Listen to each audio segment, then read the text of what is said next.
Mr. Chairman. Thank you, Senator Tocqueville. Senator Kelly, please. Thank you, Mr. Chairman. Admiral, earlier today downstairs, we talked a little bit about militarization in the South China Sea. They now have the world's, the Chinese have the world's largest Coast Guard. They use it as part of a strategy to assert dominance. You talked about how they're now claiming it as territorial waters. They use coercion and intimidation tactics to bully countries, including the Philippines, and a country we have a mutual defense treaty with. And the Chinese are regularly intimidating Philippine vessels at the Second Thomas Shoal and continue dangerous and escalatory actions that threaten peaceful shipping in one of the world's busiest waterways. Late last year, China was upset when the USS Gabrielle Giffords, named after my wife, continued routine operations in the area after conducting joint patrols with the Philippine Navy, lawful patrols. As you finish your time as the Indo-PACOM commander and prepare to hand the reins to Admiral Paparo, can you talk about what you've learned about China's actions in the South China Sea and what would happen? We discussed this a little bit downstairs, some concerns about if there was actually, some engagement like escalatory between China and the Philippines, and if maybe somebody had gotten hurt.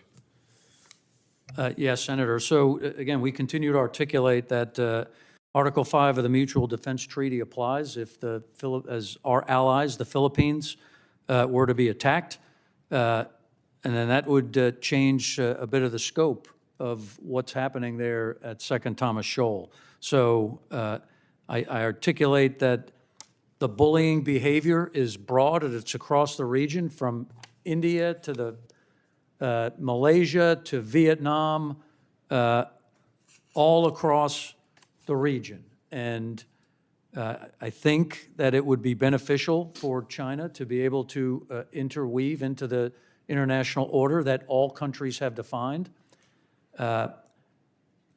I believe there's a peaceful way out of this. There's a place for China in this world.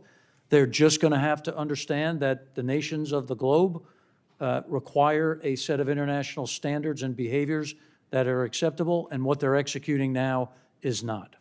And how do you feel our relationship is with the Philippine government with regards to Second Thomas Shoal and anything we could work on there? I'm going to be in the region next week, and that's something, if there was something that you specifically would raise with the President Marcos or the Philippine Navy, what would that be? I've sat with President Marcos twice in the last 3.5 months. Number one, I thanked him for his leadership, for articulating what is acceptable and what's not. I'm incredibly impressed by Minister of Defense Todoro's leadership as well as my counterpart, General Brawner.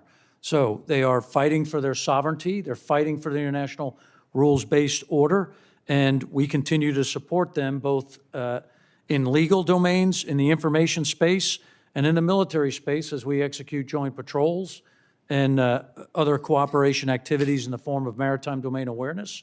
So again, my message to the Philippines is always, you're our ally, we're with you, and we're here to help maintain the peace as well as their sovereignty.